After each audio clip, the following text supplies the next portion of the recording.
and they win the NFC South.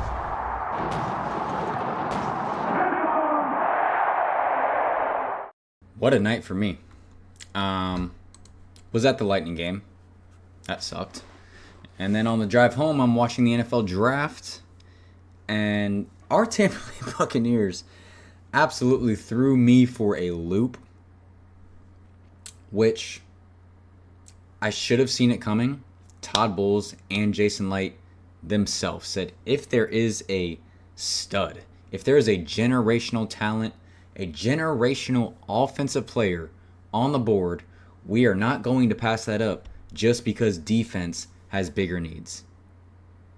I can't lie. I kind of thought that was a smokescreen. Jahad Campbell was on the board. Donovan Ezeraku was on the board. What's good, everybody? Let's talk some Tampa sports. Will Campbell was on the board. Jahdae Barron was on the board.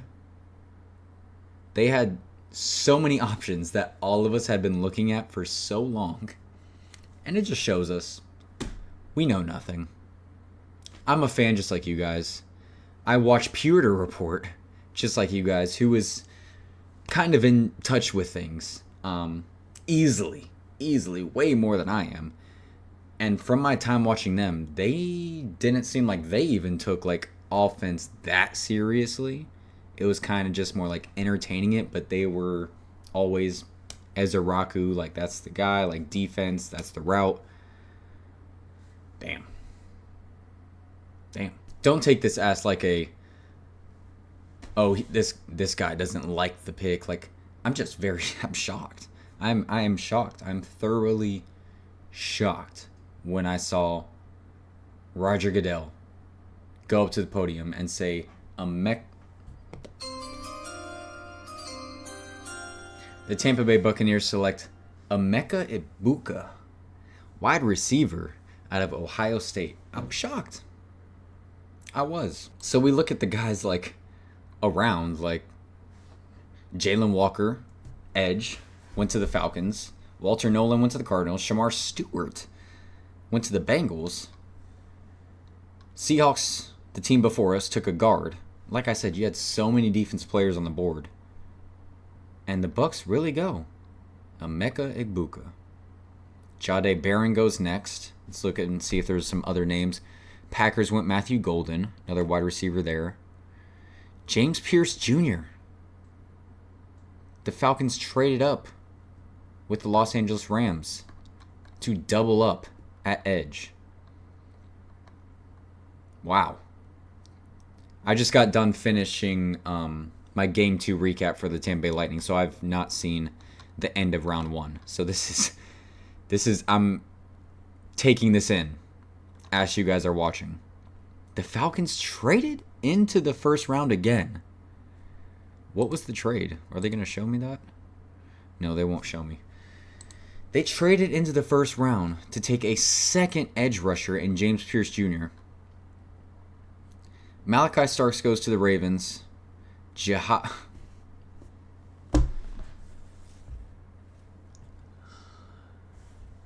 He fell to the Eagles? Oh my God. And Donovan Ezeraku seems like if as long as the Chiefs don't take him, they swapped picks here.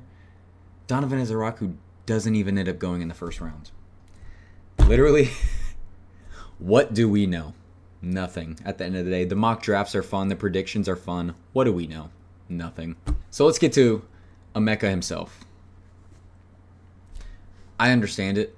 The Bucs, like I said, they said they were not going to pass up on a generational offensive player for a defensive guy, even though it may be a bigger need. And I understand it. I'm kind of in win now mode with the Buccaneers with their receiving core, Mike Evans, Chris Godwin being, kind of climbing in age.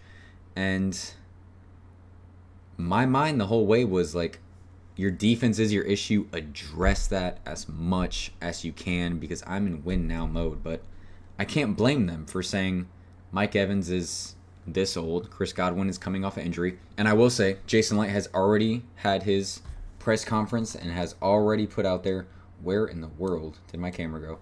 And has already put out there that He did not pick Emeka Egbuka because Chris Godwin, there's a delay to his injury recovery. He says Chris Godwin is still on track, and they still do hope he can be ready week 1. That is not the reason they took Egbuka. And I quote from the Jason Light press conference, "We did not have him in for a visit." That's something to note. Once again, the Buccaneers draft a guy in the first round that they did not bring in on a top 30 visit.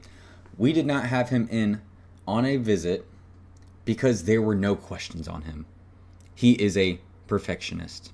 He is our kind of guy. From the words of Jason Light himself. I get it. If your guy's there, if that's the number 1 player on your board, just overall guy, you're taking best available, I get it. Do I understand some fans' frustration? I do. I'm more of the I'll give Jason Light the benefit of the doubt. That's absolutely the route I'm leaning. I'm happy with the pick. Shocked? Yes, you can tell. But happy? Yes. Frustration, I also understand. Like I said, you got Mike Evans, that's wide receiver 1. You got Chris Godwin, that's wide receiver 2. If we are playing the game of Josh Grizzard is going to run a very similar offense to Liam Cohen, and Chris Godwin will be in that slot role just like he was in the Liam Cohen offense, okay. Then you also have Jalen McMillan to go on the outside, and then it gets a little shaky after that. Where does Emeka Egbuka fall into this? And that's kind of the reason I get it. Because did you just use a first-round pick on a wide receiver 3 or a wide receiver 4? But that's just looking at right now. That's just looking at right now.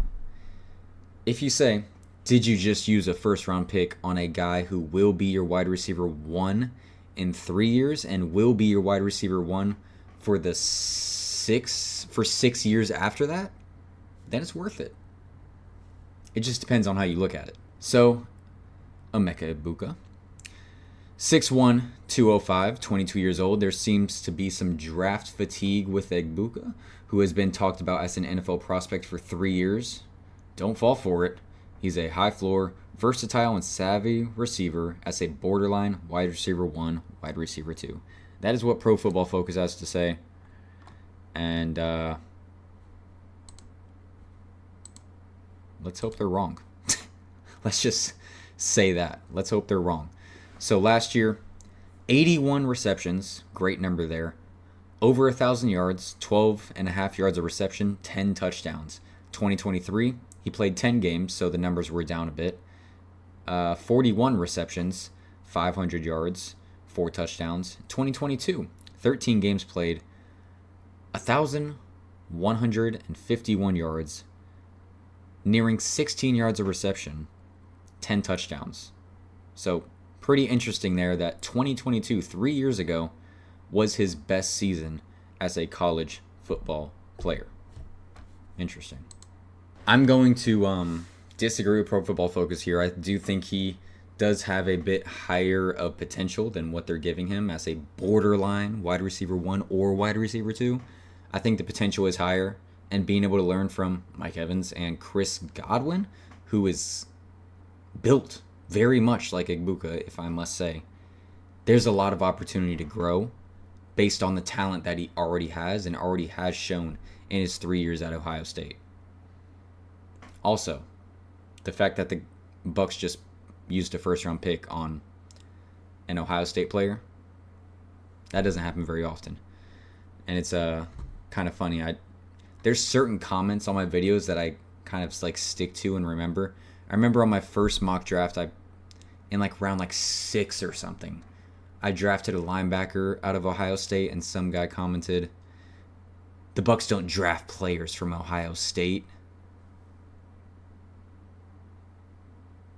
I mean, he wasn't wrong. Like, it's been a very long time, but your guy's your guy. Your board is your board. And if it falls that way, if he's from Ohio State, I don't think that's going to change their mind. I'm sorry.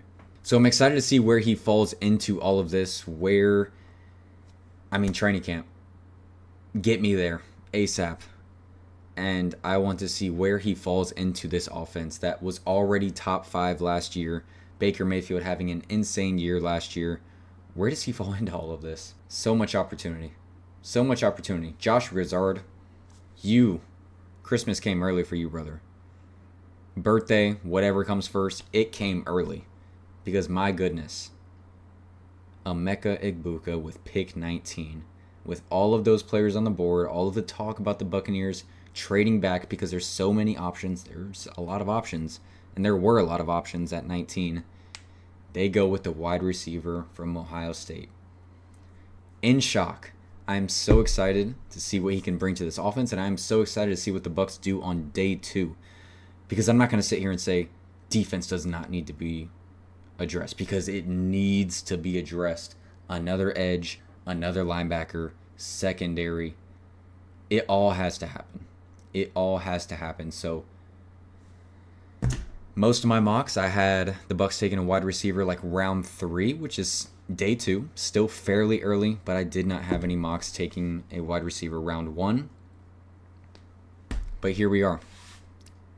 Day 2 will be interesting, and it looks like the Chiefs did not take Ezeraku. Let me pull this up.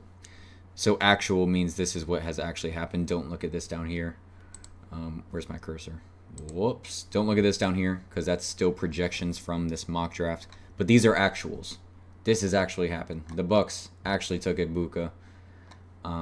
So the Chiefs did not take Ezeraku. They took Josh Simmons. So Ezeraku, Mike Green, Trey Amos, Will Johnson. Let's continue to look at these names. Those are most of the first round names. All fall to the second round. Will Johnson, Ezeraku, Mike Green. Wow. We know nothing. Moral of the story. Thank you guys so much for watching. Please leave your comments down below. Once again, super excited to see where a player of this talent, of this skill level, this young, can bring to this team. Maybe they're going for the next duo of Evans and Godwin. Evans and Godwin, getting up there in age. Is McMillan and Egbuka the next duo up for the Tampa Bay Buccaneers? That is to be determined.